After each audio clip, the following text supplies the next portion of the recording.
Hello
friends, welcome back to my YouTube channel.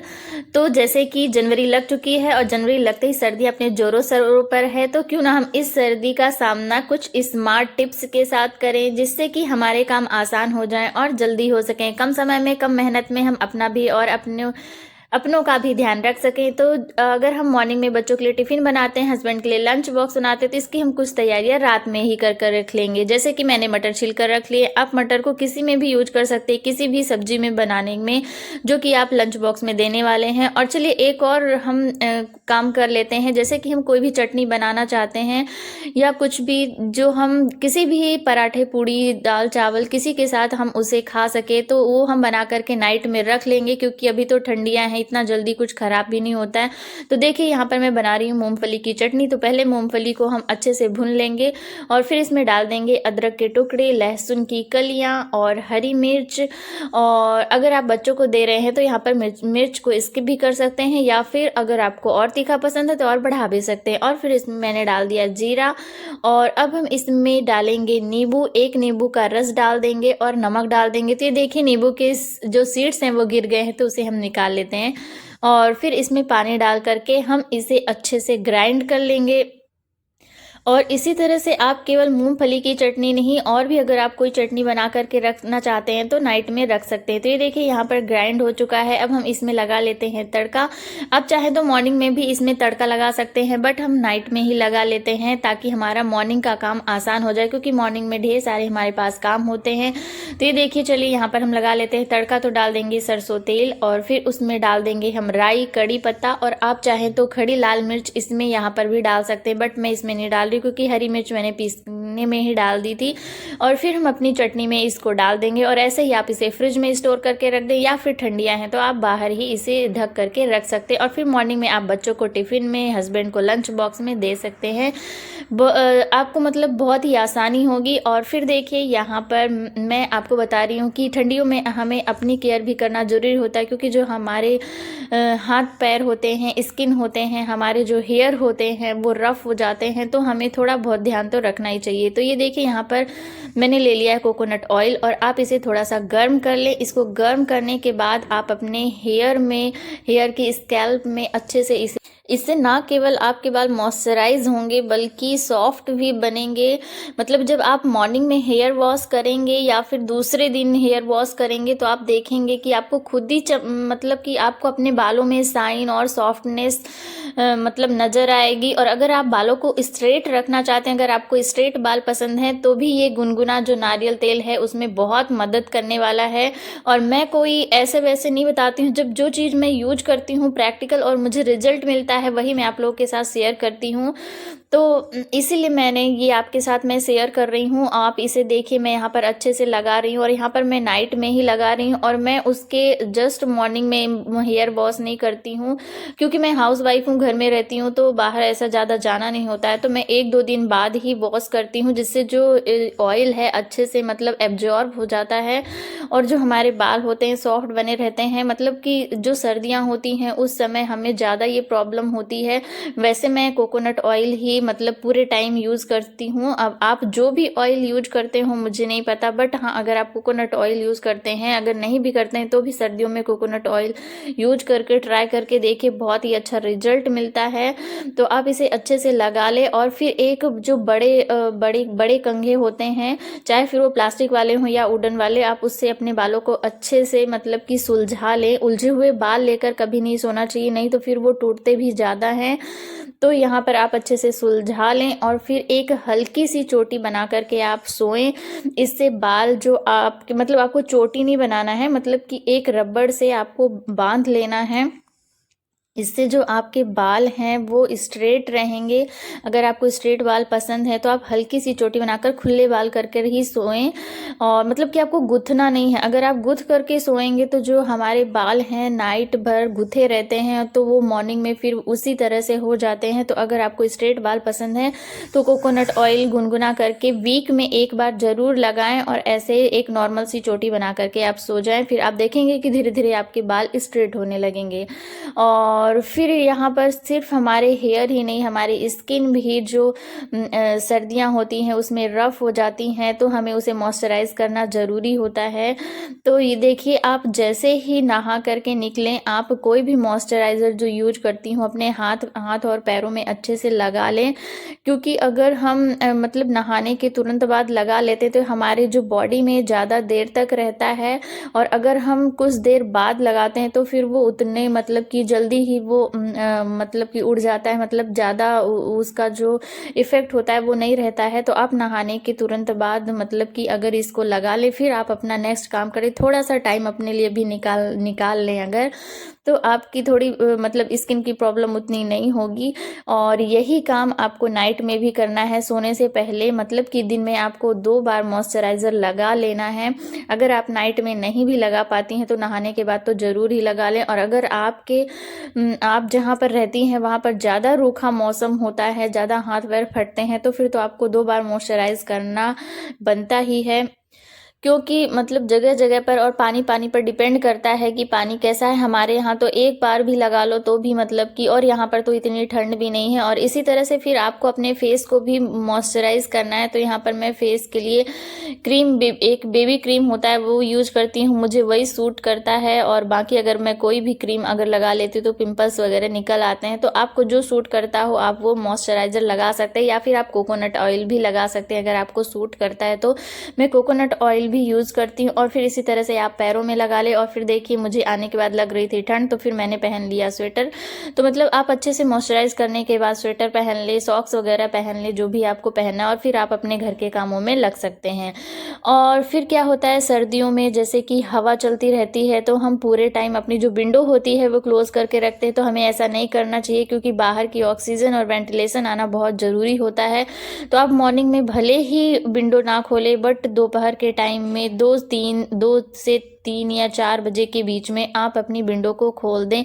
और अगर तब भी अगर आपके यहाँ धूप नहीं आ रही है, तो अगर आप नहीं खोलना चाहती हैं तो भी हल्का सा अपनी विंडो को खोल करके और फिर उसमें जो मोटे कर्टन्स होते हैं वो लगा दें। इससे आपके अंदर वेंटिलेशन बराबर बना रहेगा।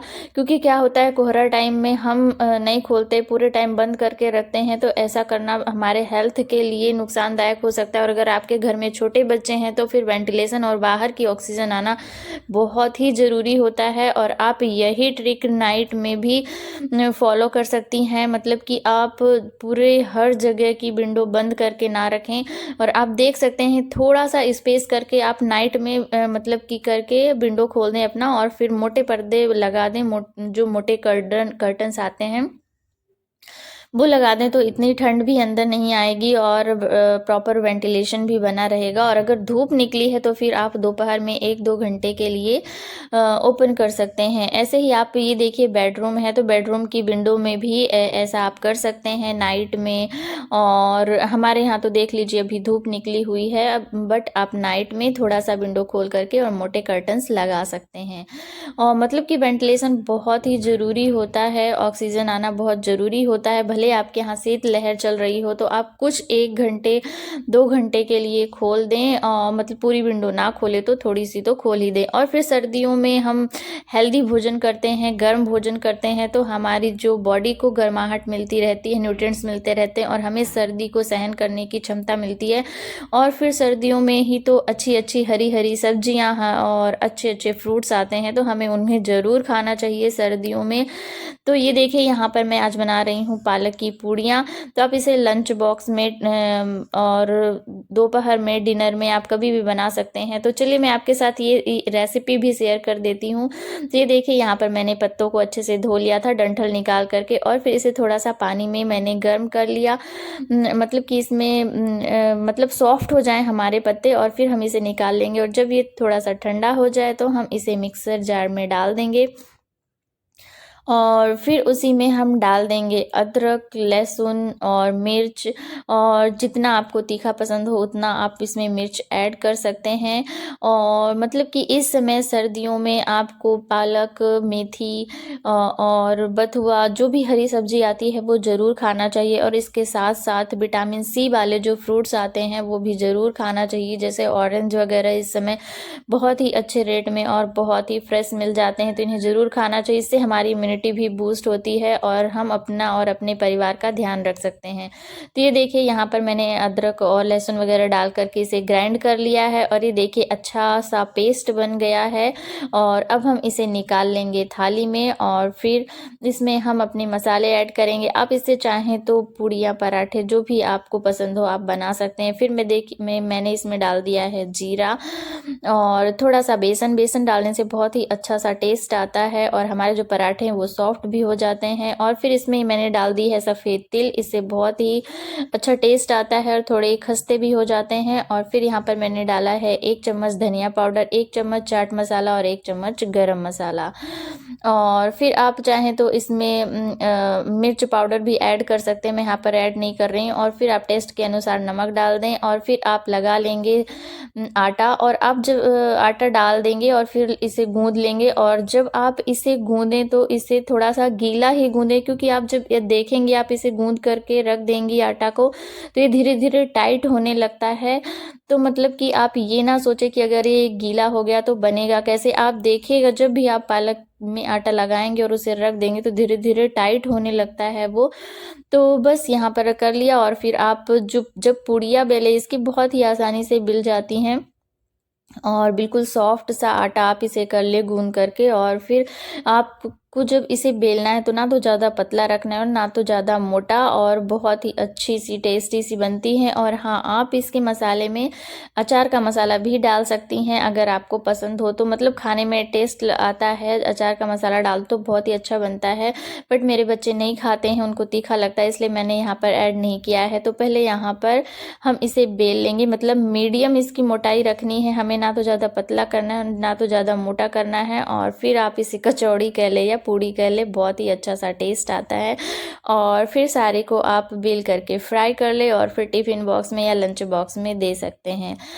तो यहाँ पर देखिए मैं यहाँ पर ना इसको बेलने के लिए आटे का यूज़ नहीं कर रही हूँ, ऑयल का ही यूज कर रही हूँ। इससे जो आटा, अगर हम आटा लगाते हैं ना बेलने में, सिर्फ पालक की पूड़ियाँ ही नहीं कोई भी पूड़ियाँ बेलने में अगर हम आटे का यूज़ करते हैं तो फिर जो हमारा ऑयल होता है फ्राई करने वाला जिसमें हम डीप फ्राई करते हैं उसमें वो आटा झड़ जाता है और जल जाता है। और फिर जो हमारा जो तेल होता है वो ख़राब हो जाता है और जब हम पूड़ियाँ तलते हैं तो उसमें वो चिपक जाता है, तो फिर देखने में अच्छा नहीं लगता है। तो ये देखिए यहाँ पर मेरी सारी पूड़ियाँ मतलब बन गई थी और फिर हम इसे कर लेंगे फ्राई कर लेंगे। और फिर आप इसे किसी के भी साथ, चटनी के साथ, सब्जी के साथ खा सकते हैं। बहुत आई होप ये सारे मेरे टिप्स आपके भी काम आएंगे और आप भी इन सर्दियों का सामना बड़ी आसानी से कर लेंगे। तो अगर इस तरह के आपके मेरे टिप्स आपको चाहिए तो मेरे चैनल को सब्सक्राइब कर लें और साथ ही नोटिफिकेशन बेल को भी ऑन कर दें, जिससे जब भी मैं अगले और कोई ऐसा वीडियो डालूँ तो आप लोग को देखने के लिए सबसे पहले मिले। तो चलिए मिलते हैं नेक्स्ट ब्लॉग में, तब तक के लिए bye bye, take care friends, thanks for watching.